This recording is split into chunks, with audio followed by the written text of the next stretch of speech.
Welcome to Out There. This week I come to you from my hotel room in Minneapolis. And what I want to share with you this week is about the inspiration behind a collection that I shot in 2013. And it was inspired by vintage Barbie. And it was a collection that we did enter into NAHA. I was a finalist. I didn't win.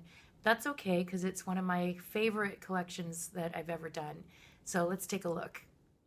Here are some of the pictures I found that were really inspiring. The makeup, the hair, the styling, just the glamour of it all.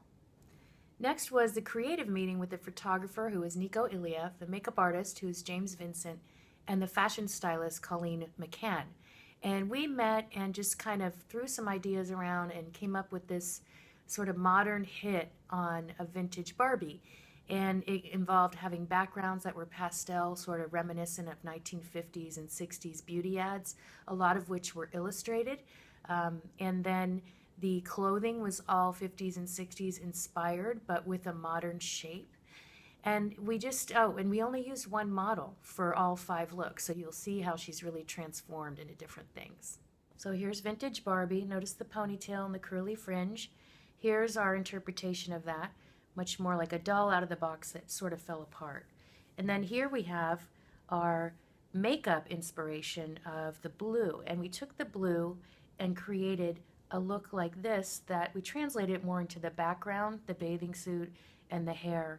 And so would a 1950s, 60s Barbie have blue hair? No, but one would today that had that feeling. Here we see sort of a bubble round shape that is kind of crazy. Here's my interpretation of it, sort of that, 50s woman gone crazy. And here we have our beautiful Jessica Rabbit hair, and then a version of that is a little more dressed up and a little more 1940s.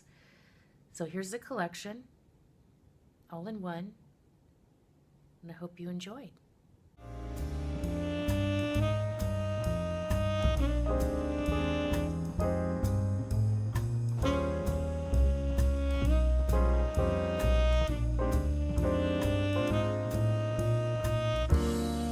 So thank you for letting me share one of my favorite collections with you. Until next time, that's all for now.